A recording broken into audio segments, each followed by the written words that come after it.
Welcome to Corwin's Teacher to Teacher podcast with host Carol Pelletier Radford.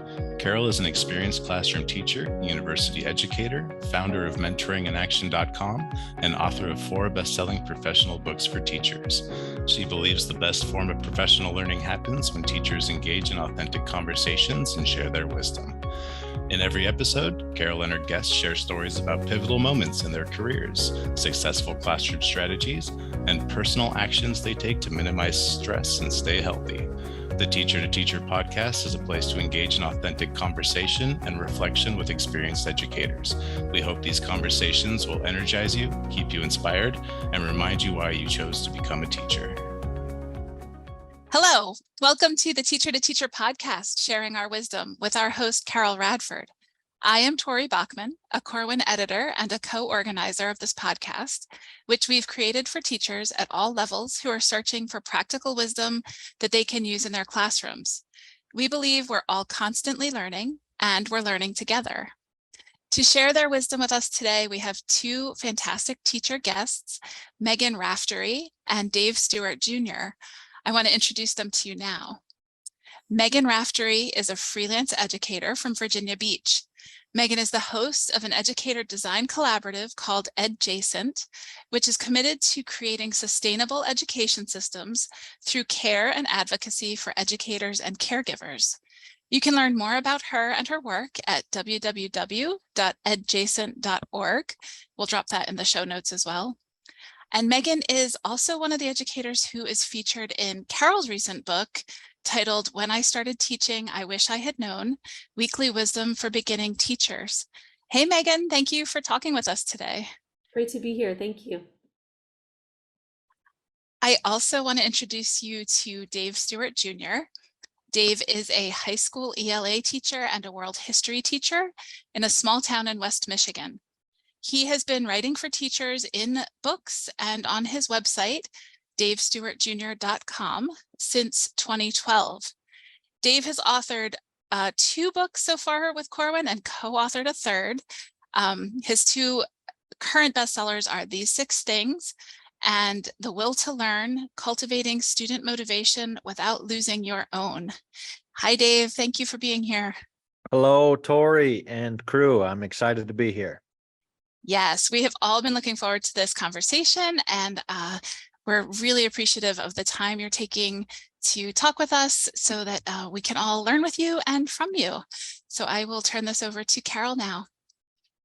Hi, everyone. Thanks, Dave and Meghan, for joining us. And I just want to say a little bit to our listening audience that I find these conversations very stimulating, and they help us as teachers and listeners to integrate the wisdom that we have inside of us with each other. So Teacher to Teacher is about these 2 teachers on this show, and also all the teachers that are listening that can apply the wisdom that we're hearing into our day-to-day practice, whether you're in the K-12 classroom, pre-K-12, kindergarten, or you're in an organization or a structure, system that is supporting teachers who are in the classroom. Because the bottom line is we're all doing this to help our students be the most successful that they can be as contributing citizens in our society. So thanks for being here and being willing to share what you know. So to get started, let's get the context. Let's lay the groundwork for why you chose this profession, how you decided to become either a high school teacher, or Meghan can share your entry into teaching, and then how you ended up like where you are now as an author or a CEO of your own organization. So Dave, let's start with you. What's your story? What's your story?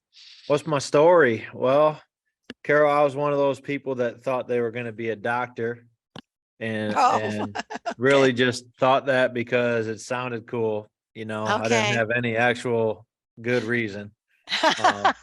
Nobody wanted you to be a doctor? Was somebody pushing you No, it into wasn't that? a familial pressure thing. It was like an internal pressure to, make a good on the opportunities I'd been given, I guess. So Thankfully in college, I had two transformative experiences. I spent time with young people at a Boys and Girls Club, and I spent time in the hospital shadowing doctors. And one of those I loved and one I did not.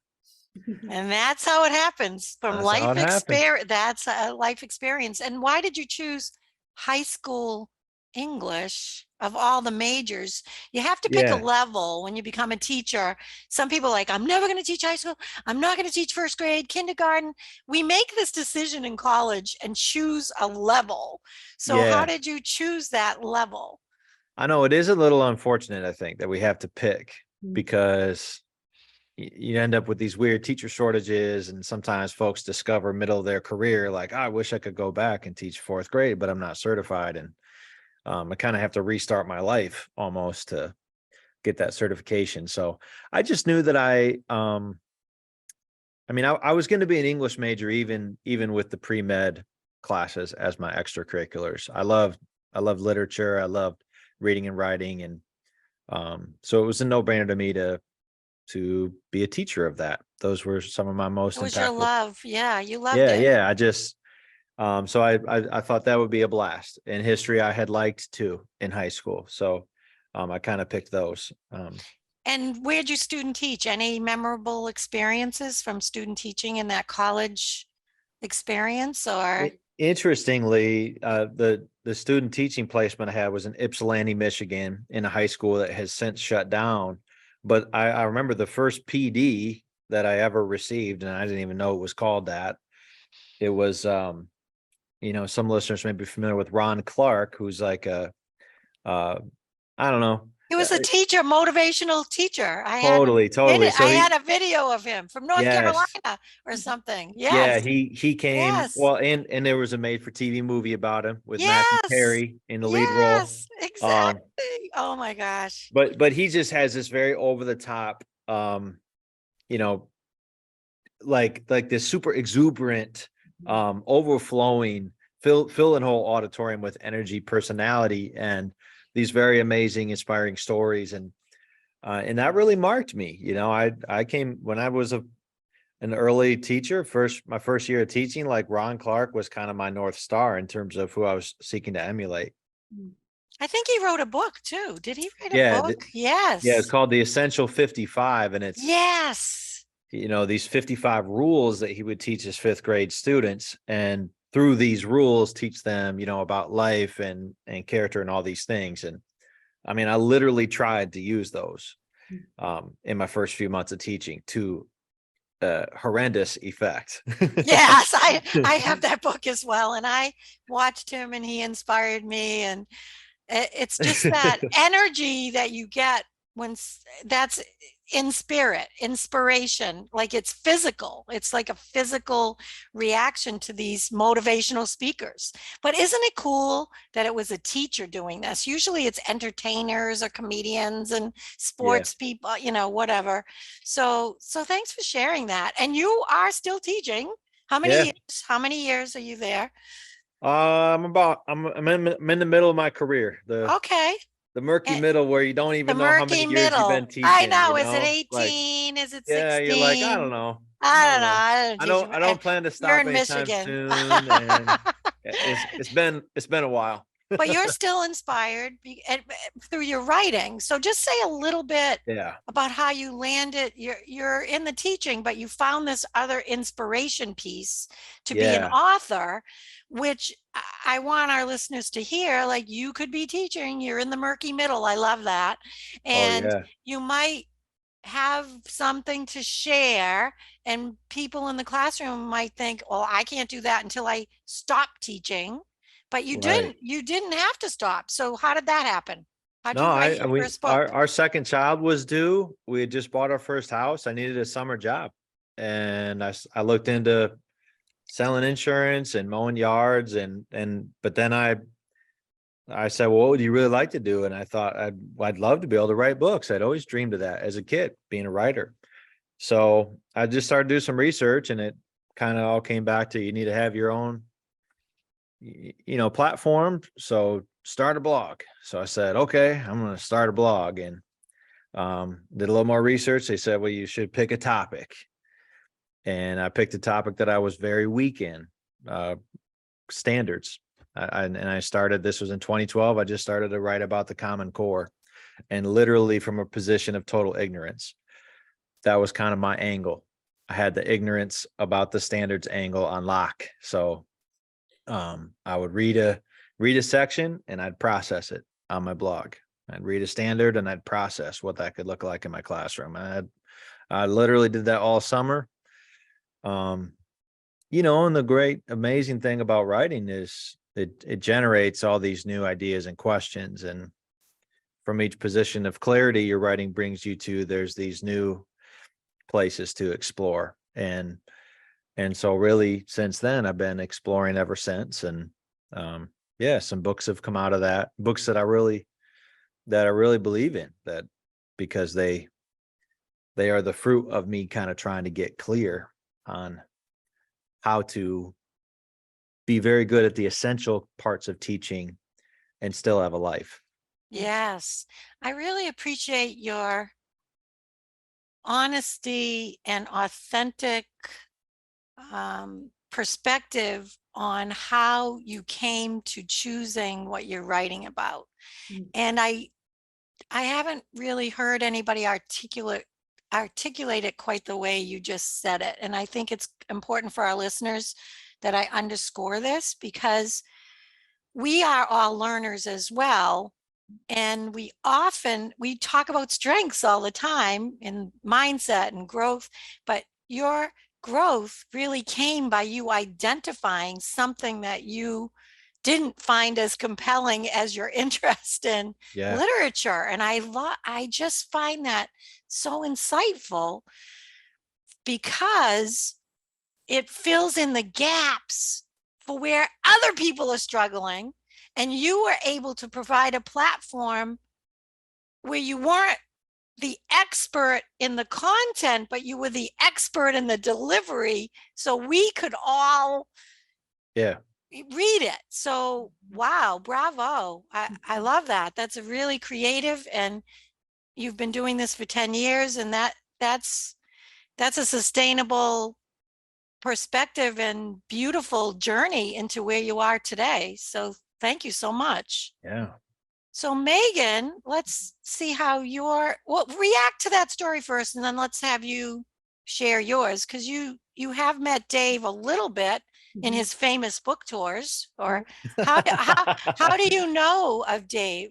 Give a little feedback of, because most of our people don't know each other. We don't match them to know each other, but you kind of had a sneak preview. So tell me about Dave from your perspective. Well, just to first react to your story, I can definitely resonate with that like beginner's mind perspective. I think like learning out loud is really important. And a lot of times we try to pretend we're experts in things that we're not. So to be able to say that you're an expert in learning in front of people is a pretty cool perspective that I could certainly relate to, because a lot of my story is doing things before I was ready kind of thing, because of circumstance. And so, one of the things that I really enjoyed about hearing Dave's talk once at a conference was that boiling down to the essentials, but it's not just the essentials. It's sort of like, this is the basics of what it means to teach well. And then you can layer on however you want, but that becomes choice, and that becomes personalized, and that becomes what drives you. And that was part of what I really enjoyed about both your book and the message in that talk, was kind of like, there's this core set of things that is the enough. And then beyond that are all these other ways that you can really make a teaching and learning experience come alive. So, I definitely come from the perspective of a fan, and also relating to your story and your perspective quite a bit. Thank you. Dave, what do you think of that? Hearing somebody give you feedback on what you're doing. It's always very enlightening to me to hear someone to articulate kind of what I try to communicate, but in a way that's so much clearer. I mean, she got you though. Yeah. I loved that. Thank you for that, Meghan. So now tell us your story and what you taught and why, and give us the works. Yeah, I have a winding road of a story as an educator, and I often will say that it seems like my like invisible goal in my career is to make my job increasingly confusing to my mother, like to not be able to explain what my job title is. What do you Seems do? to be what I'm trying to do here. So That's awesome. I started off teaching in Pennsylvania. I don't remember ever not knowing that not only that I wanted to be a teacher, but that I already felt like one. Even as a kid, like teacher wasn't a person standing in front of a classroom to me. Like teaching and learning were verbs, things that you do, actions. And I think that I was a pain in the neck when I was a teenager. I was really cynical, looking around at public school and going, that's not for me. I don't like that. I wouldn't do that. This isn't the right way to do it. This is something that I think could be better. Just really, I would do stupid stuff like purposely not do any of my homework and get all zeros and then get 100% on the exam so I would get a C. And then my mom would be like, why'd you get a C in this? I'm like, but look, I did this experiment and look what happened. You know, I was always doing stuff like that. And so I think my approach to teaching, even in teacher ed, was kind of like that, where I student taught in the lab school on my campus, which they had never let people student teach there before, but I didn't have a car. So that was something that was really important to me. So I kind of advocated. And in my master's program, it was years ago, but I used the World Campus program as sort of like my elective online at Penn State, and then did some classes in person, which nobody had done. So I always want to make my own path. So I taught only for a short time in a classroom. I left way before I was ready. I still really loved it, still felt very much like a novice, but I moved to a new town in 2008. There was a financial crisis. They weren't hiring teachers in Virginia Beach at the time. And the first position that I was able to apply for was a coaching position. And I thought, this is ridiculous. Like, who would even listen to me? I'm only just starting out. But I learned a lot from the veteran teachers that I worked with, kind of bringing in a fresh perspective, but then also co-teaching with them.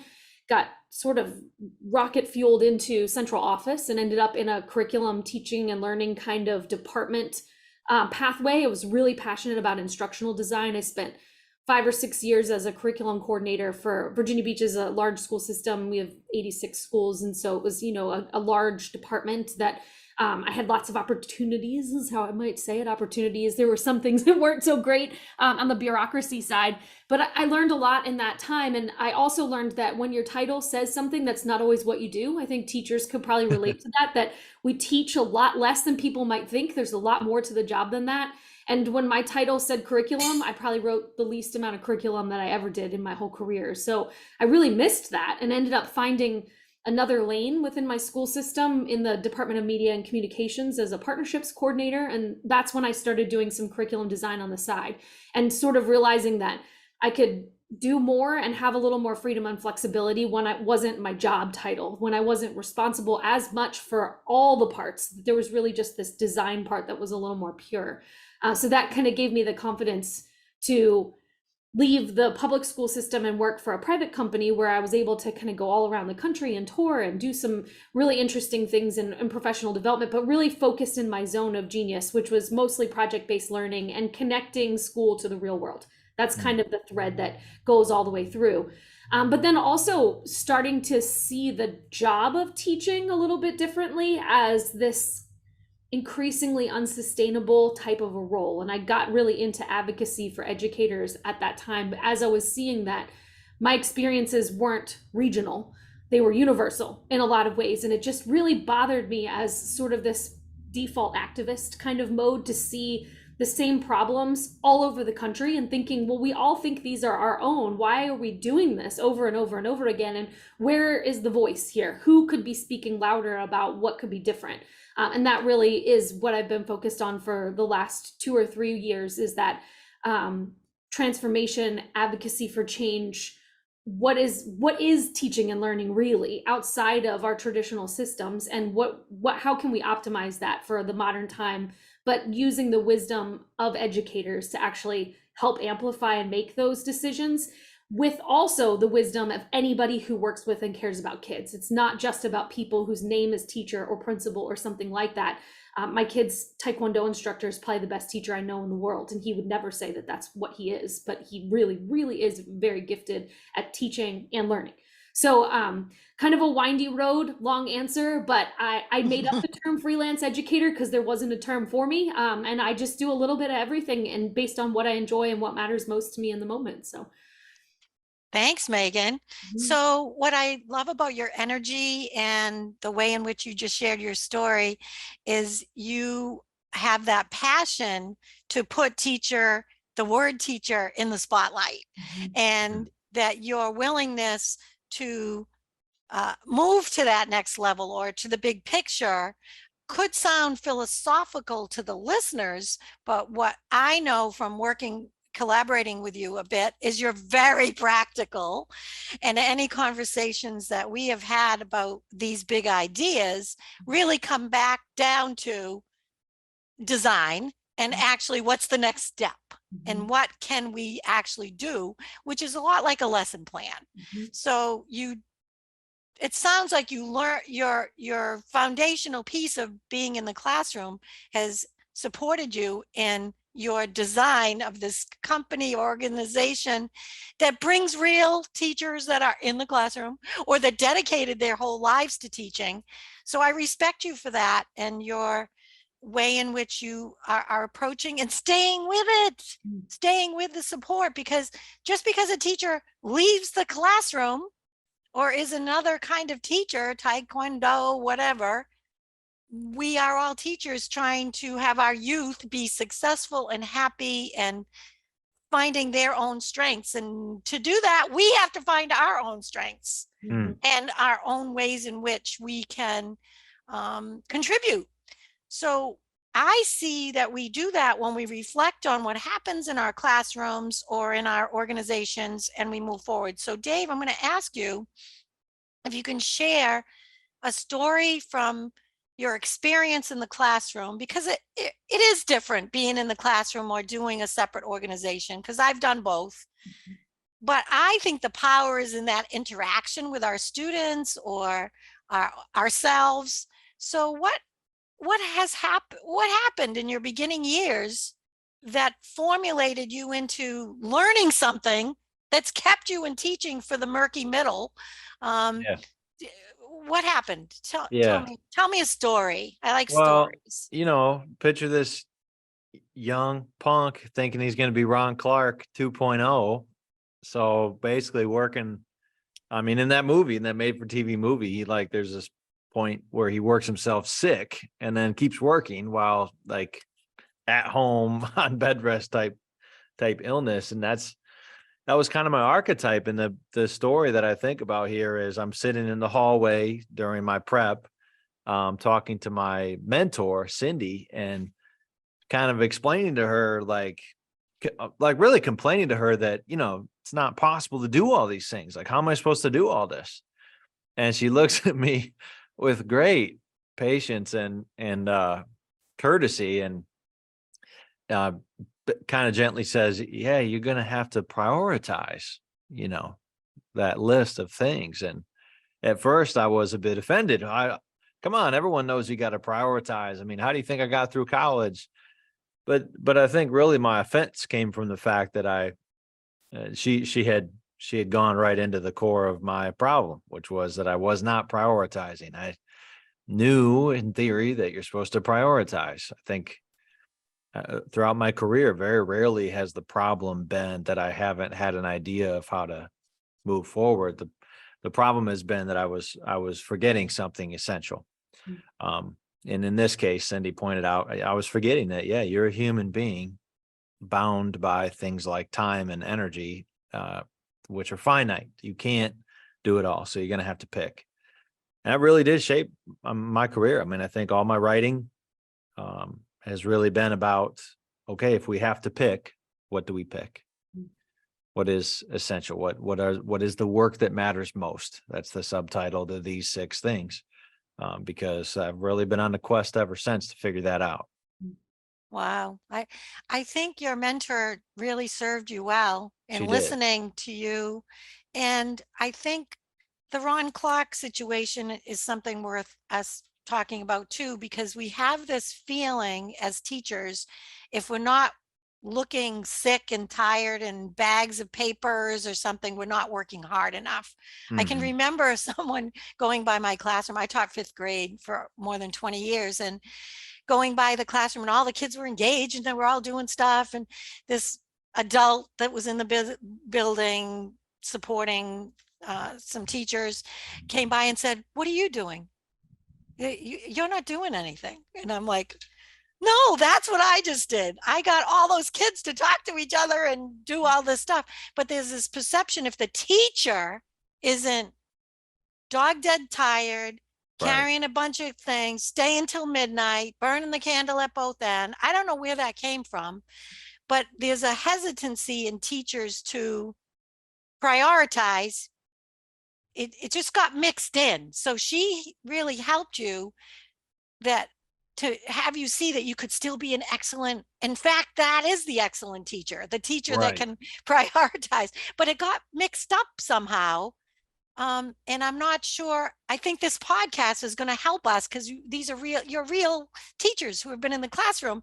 We have to have our next generation of teachers hearing us and saying this, you don't need to do that, because that's why a lot of them are quitting, is because they're trying to do what you tried to do. And you had a mentor that stopped you. But a lot of teachers don't have that. Megan, what do you think about what I just said? Does that when I sense? was student teaching, I worked for a woman who had 7 children. And it was really hard for me to understand how, as a college senior with literally no responsibilities, couldn't get to school with my hair dry in the morning. How in the world did she organize her life? And she said to me once, she said, "You can come in early, you can work through lunch, you can stay late, or you can bring work home. But if you're ever doing more than 2 of those at any given time, you're doing it wrong." And I was like, that was such important advice that I've repeated multiple times, because there are people who have different preferences anywhere on there. But if you're doing all of those, you have no life. And she just said, my thing is, I leave here at the end of the day, and when my kids go to sleep, then I work at night, which means I don't come in early in the morning. And that means you need to be quiet at lunchtime because I'm working. Like, so she had some really clear boundaries there are times in my career where I did not listen to that advice, but her voice is there going, wait, you have some control here. So that's my reaction to that, is to think about all of us trying to do everything. And then when you do everything, you can't really do much of anything. So she was such a good example of that for me personally. So that relates to the priorities. But I think I like what you said as well, that fits with Dave's story, is that, but we get to choose. Like, I'm a night person, so I write at night. My colleague writes at 5 a.m. You're not going to see me at 5 a.m. writing. It's not going to happen. But I got to choose that. It doesn't mean I still can write. I think it is about the doing of everything. So Dave, what did you stop doing? Like, what became the priority based on what you just heard Megan say, of how you balanced all that? I'm a slow learner. It took me, that was in my first year, my first year of teaching. I taught for 2 more years, kind of at this breakneck pace, checking more than 2 of the boxes that Megan just mentioned. And then I quit. Actually, we needed to move for my wife Crystal's school. So we went to New York City, and in New York City, I didn't even try to get a teaching job. I just did a bunch of different odd jobs. So I took a year off, and I didn't know if I was going to come back. I was looking into master's degree programs. And then really, as Providence would have it, when we relocated to Michigan, I was looking for work, and I couldn't get anything but a substitute teaching gig. And it kind of reminded me of how much I love the work. But I also had this clarity now that, like, overworking just wasn't an option. We were starting a family. And I didn't like how I had felt working with no life. So it was that second try where I really started to be serious and rigorous about just things that I would not do. And so, like, Megan mentioned her mentor's boundaries, and one of mine was just, I don't work at home. So if I want to get up super early, fine. Work through lunch, great. But once I'm home, I'm just not going to work at home. So I had to figure out how to make my work fit into those containers. Mhm. And that kind of forces the prioritization. That's what I always tell Yes, teachers. Like you yes. gotta set the constraints up, and then you're going to figure out the prioritization. Yes, yes, Because yes. you have to survive. You know, you're going to realize some things are really, really bad when they're not done, like knowing what you're teaching tomorrow. And some things are really fine when they're never done, like updating your bulletin boards. And you can figure it out, and you can And bring the yeah, students in and parents right. and colleagues and all kinds of things. I just appreciate your, again, your depth of feeling and honesty about, that's how we lose teachers though, is Right. some of those teachers didn't come back. You Yeah. were supposed to be teaching and writing about teaching, and that's why you're where you are.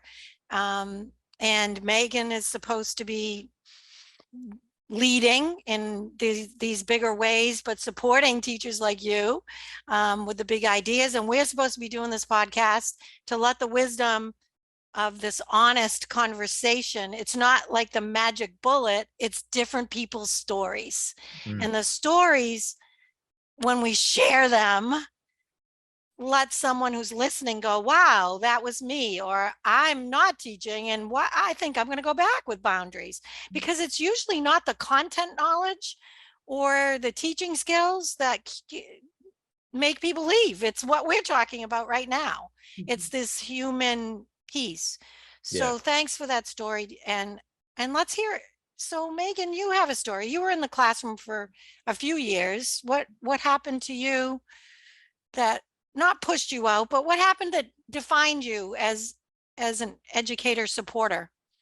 Yeah, the story that I'm going to share is the one that I shared for Carol's book, but with just I'll take a little bit of a different angle on it to kind of elaborate a little bit. But I came of age as a teacher at the beginning of the standards-based era. So, you know, I was a freshman when No Child Left Behind passed. So the standard movement was still young and developing when I was early in my career.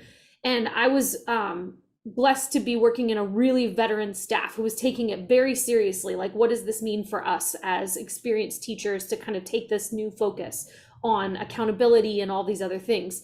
And so there was this really rigorous environment of curriculum design and understanding by design and essential questions and all of these kind of things that were really intriguing to me and new and everything. But the reality of being a teacher working with young kids, and I taught second and fourth grade initially, was that some of my students weren't performing like I imagined they would when I designed my perfect lessons.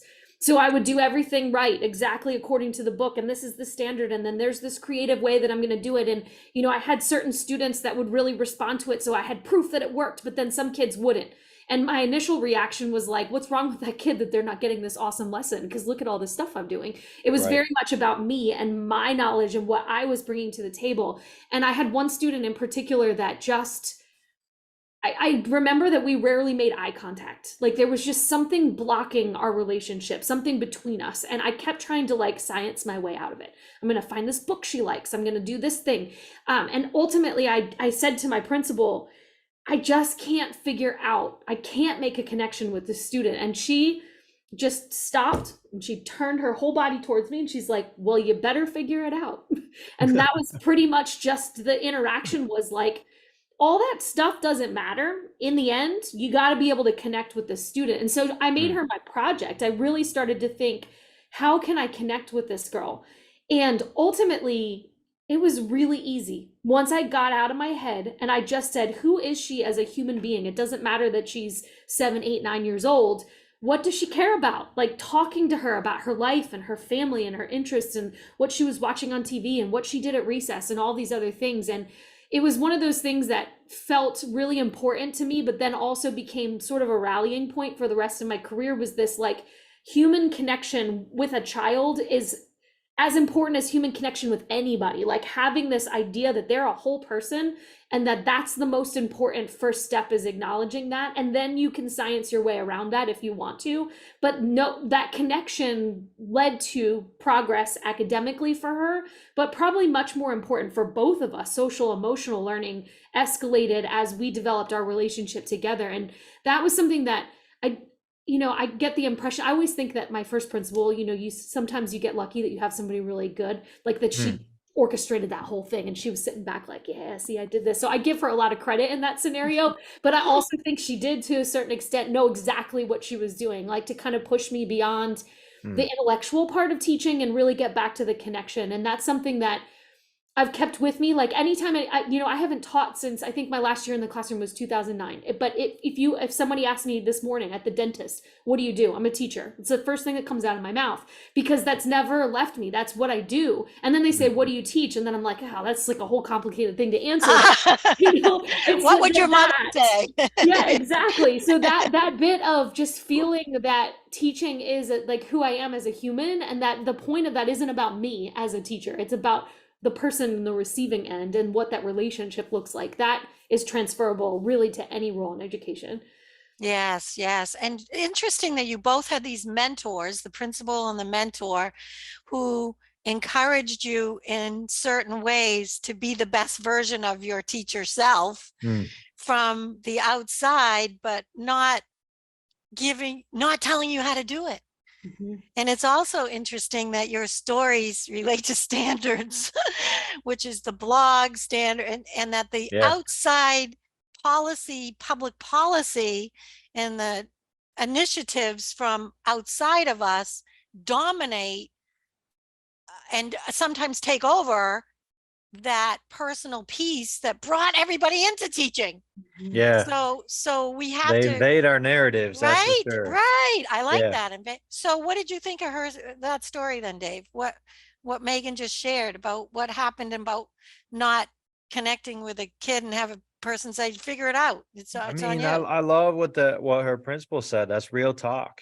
Real talk. One of the things that drives me nuts sometimes in education is when we talk around things and don't just like place responsibility on shoulders. I think that's one really key to connecting with my students is not in a, just like that principle, not in a mean way, not in a you're bad, be ashamed way, but just hey, this is something that you've got to own.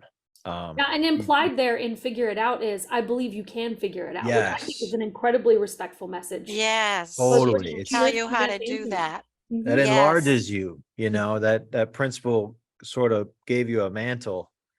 And I think that's just a beautiful, beautiful move for a leader to make, but it can only be made from a position that clearly she held in your heart, right? She had a connection with you, and that's why she could say that to you. Well, you better figure it out.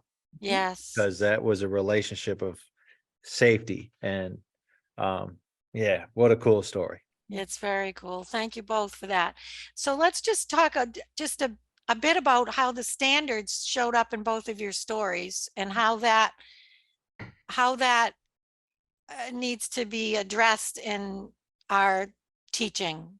What do you think? I don't have the answer, but I know it just showed up as important, because you talked about writing about standards that you didn't know and unpacking them, and then you came in on the standards and PD, professional development standards, and putting all this information into teachers.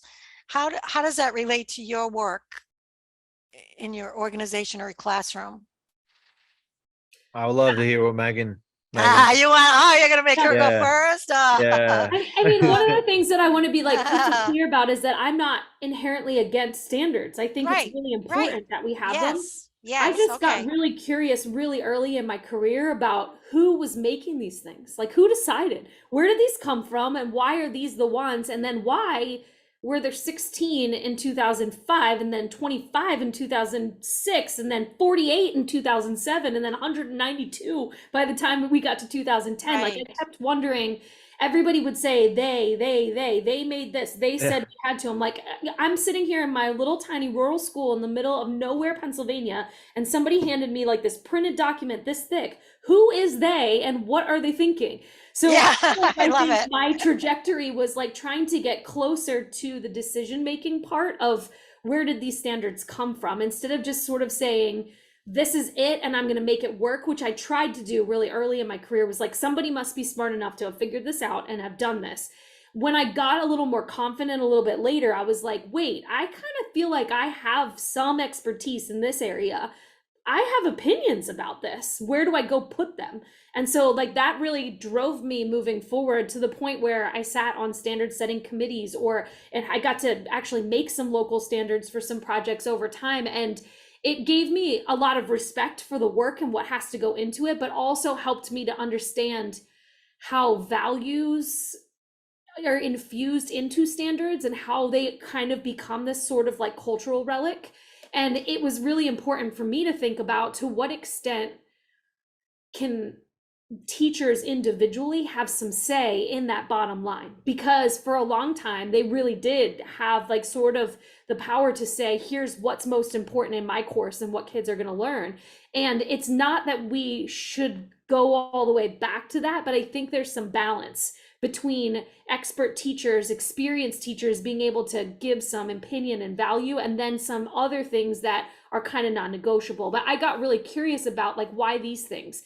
And I think that bubbled up for me again during the pandemic, when we were in that sort of emergency schooling mode, and my kids, who were in kindergarten and second grade at the time, were learning in my laundry room. And I'm like, is this really, like, right now, while we can't even leave the house, the most important thing that we're going to really double down on? And we haven't even touched this, and this, which are the most important to me as a mom, to my child as a human.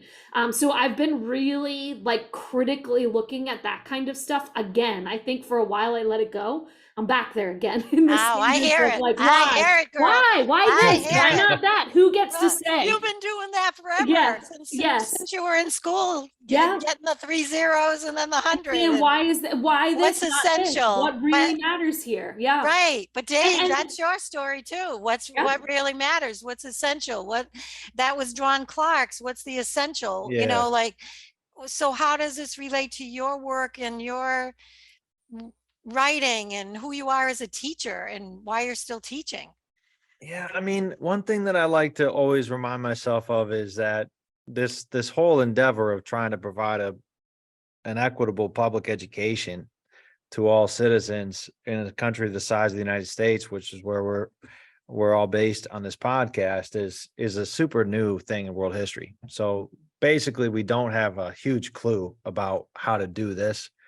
So, you know, standards, high stakes tests, teacher evaluation models are like 3 sources, I would say, of rampant dehumanization, meaning like they make people feel like they're not people.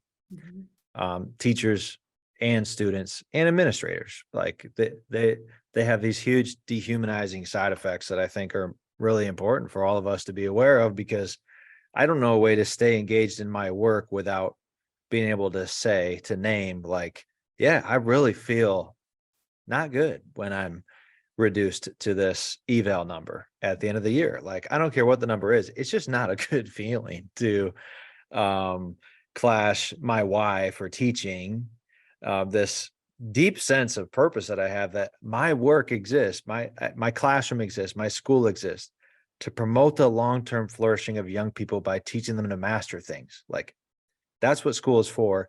Taking that and jamming that up against this sort of one size fits all eval rubric or one size fits all standardized test. It's just like, I just don't think that there's a way that that's ever going to like not be a little bit dehumanizing. It's, you're trying to mass produce something that is really individual.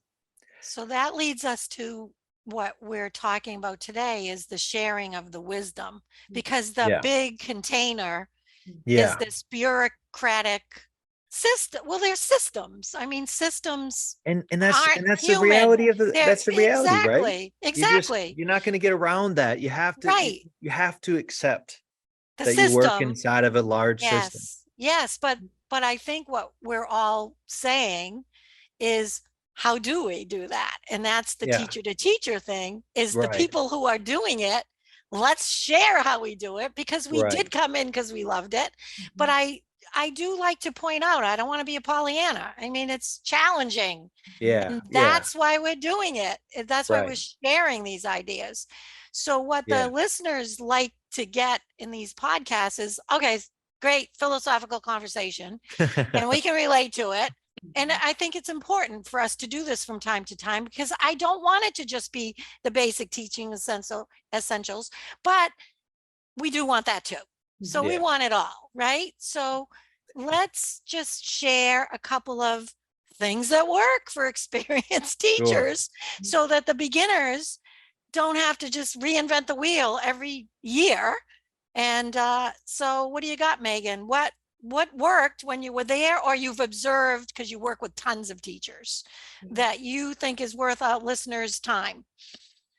Now, the tip that I'd like to share, I think, is, like, let me be very clear. I was a novice teacher who never really got to be who I maybe could have been if I stayed longer in the classroom. I spend a lot of time kind of mourning that in my career, but there are some things that I'm pretty proud of, that especially as a mom, that I look back on and I think, well, as like a 22-year-old goon, I didn't know this when I was talking to a mom, but that's something I feel really good about. And one of those is that, while we're on the theme of standards, my school system very early on was a standards-based grading system, where it was like, this is the standard, you give indication of proficiency to that standard versus an A in science or social studies or whatever.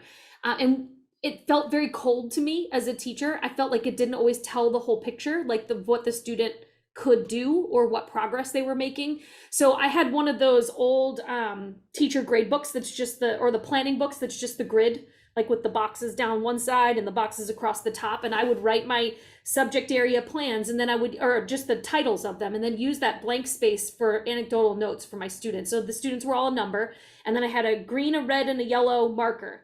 And so we would do some sort of exit ticket, something during that and I'd write the standard, and then I'd have, 1 through 25, yellow, red, green, yellow, red, green.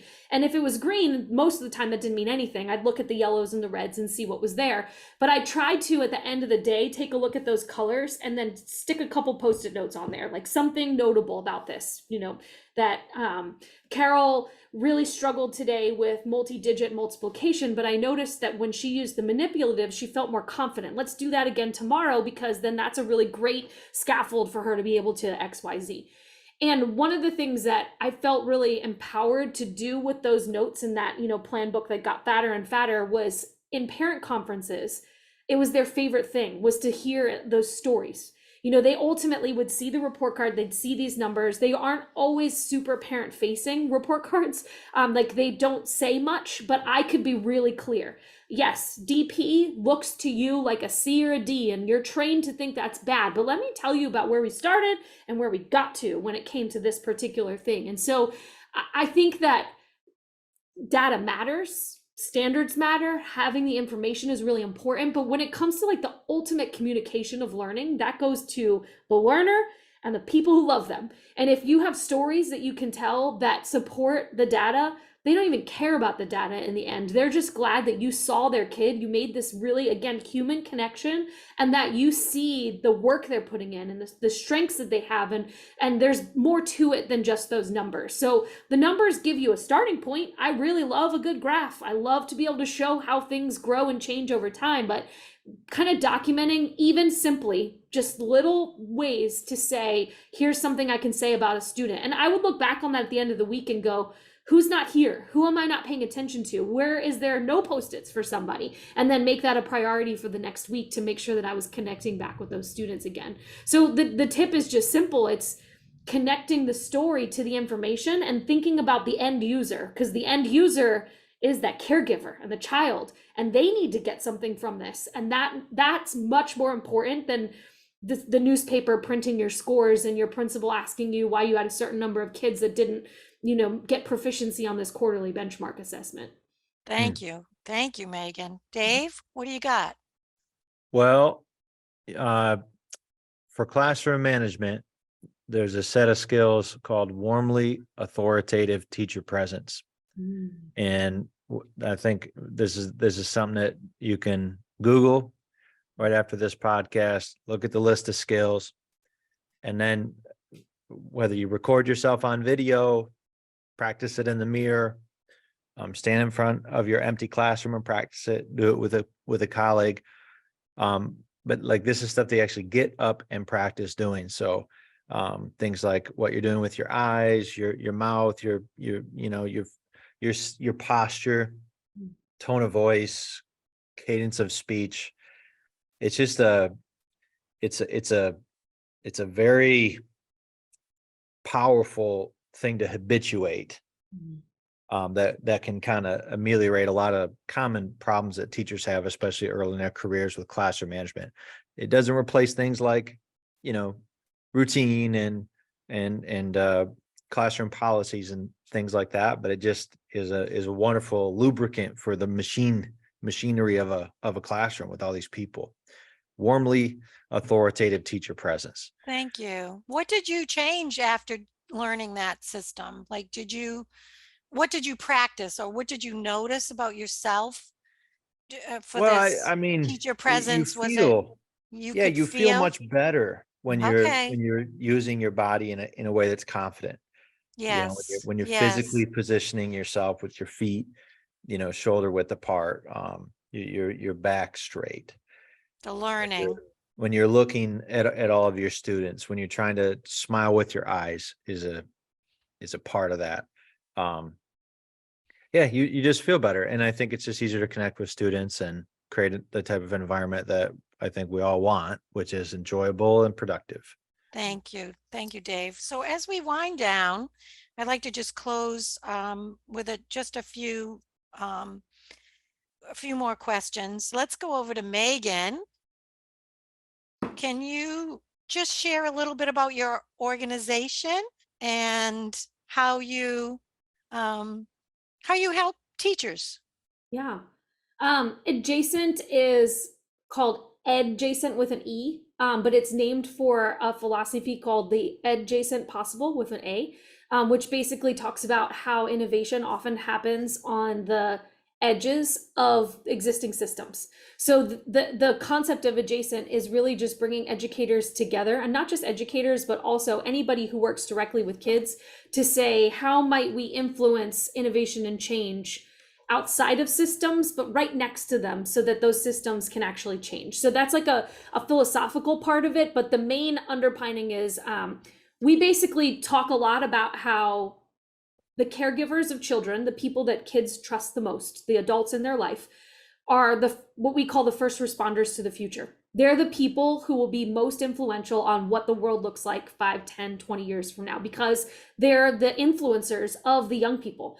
And we feel really strongly at Adjacent that you can say all you want what the future should look like. You can tell kids, here's the bank account you need to open, and the stay away from this and do this, or whatever else it is. If you're not modeling a good, healthy, happy, sustainable life to children, you are not teaching them about what the future could look like. So what do you do to take care of yourself? How do you keep your energy? Well, Carol, I like to take a little walk every now and then, straight out my Okay. classroom door. All right. There's a little spot that's kind of wooded about 5 minutes exactly from my classroom door. And I take that 10 minutes to completely unplug, walk out there. Once I get far enough from school, I can start talking to myself if I so desire. Need to work something out. And then usually by the time I'm back, I mean, without fail, I have a new perspective. And it's just so easy when you're on your prep, or if you're working after school, to just, you get an hour in and you just can start to feel all this angst inside, and that really breaks that up and allows it to clear. Right. That physical movement does make a difference. It's the stepping up. And I think outside it does make a difference. And I'm glad it's something to do, but like you said, Dave, you have to make it a priority. And you can only do 2 things out of the list: morning, noon, night. It can't be all of them. Right. So it looks like you fit that one in. Yeah. And Meghan, what do you have that you do to keep yourself joyful? Yeah, I did a survey recently for a project with pre-service teachers, and one of the things that I noticed, that a lot of the answers would say things like, I hope I work in a school where people, I hope I work for an administrator who, like, this kind of like crossing your fingers and wishing that the people you work with are going to be mentors. Like Dave and I both talked about mentors that we've had or people that have influenced us. I think for me, one of the ways that I keep myself sustained is by choosing my company. And I choose people who are generally hopeful about the future of education, the future of the world, the way things are right now. I mean, there's a lot of challenge, there's a lot of problems, there's a lot of things that don't go well.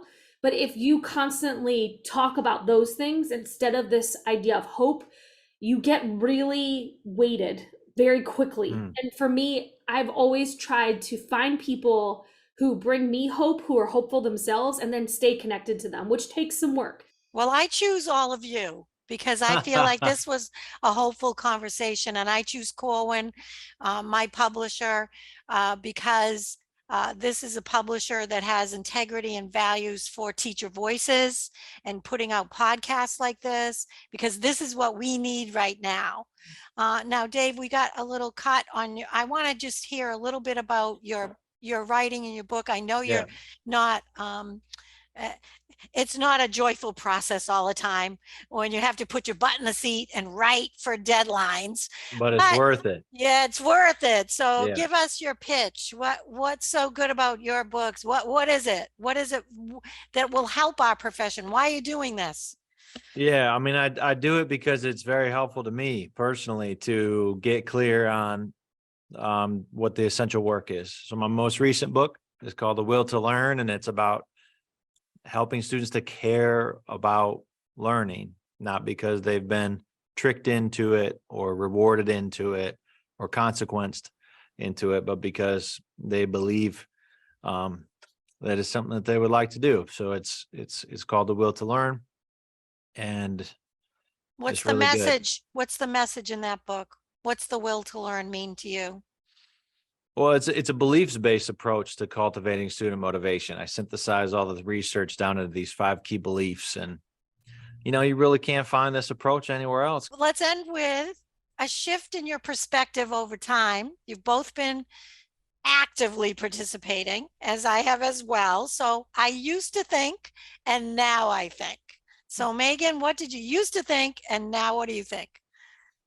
I used to think that there was like this set of best practices that if we all teachers could master them, then we would be great and everything would be fine. I now think that teaching is more art than science. It's both, but it's more art than science. And there are many ways to create beautiful art, and students benefit from a variety of types of art. Like the more art they're surrounded by and the more ways they can see that art, they're better off, rather than it being this one strategy that we all do really effectively. The novelty and the beauty, I think, of teaching and learning that's timeless beyond our current system is that there are many ways to teach someone well, and there's many ways to learn. And that I love watching my own children go through school and experiencing all those different forms of art.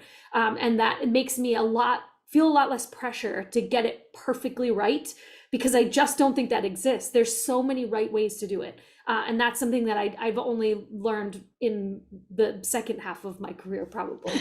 Thank you. Thank you. All right, Dave. I used to think I had to do it all and be it all. And now I know that that's not true. Thank you. Thank you both from the bottom of my heart. Very invigorating conversation. The last word from our designer here of the podcast. You. So one thing, it's interesting as we are bringing folks together on this podcast, you haven't really met, you don't really know each other very well. I think that's held true through all of our episodes, but we always find these sort of common threads and themes that emerge really naturally. And what came out today for me so clearly is how you both really are focused on what's essential. I've known Dave and his work for many, many years. Megan, this is my first time meeting you, but you both said things that really meshed today. And, I think the sustainability of teaching is a pretty major thing for us to focus on as a society and as a profession. Meghan, you said something that I wrote down here. Keep an eye out for what you can control. The way you were talking about who is they, right, really spoke to me, because I've asked those questions myself for my whole life, as I'm sure most of our listeners have too. But instead of feeling constrained by the system, trapped by the system, wondering who they are, look at the things that you can control in your own practice, in your own classroom, in your the ways that you sustain yourself outside of the classroom, whether it's taking a walk or calling a friend, controlling what the energy is within your circle of professional conversations. Those are all things that are within your control, and really can help you in that area of prioritizing.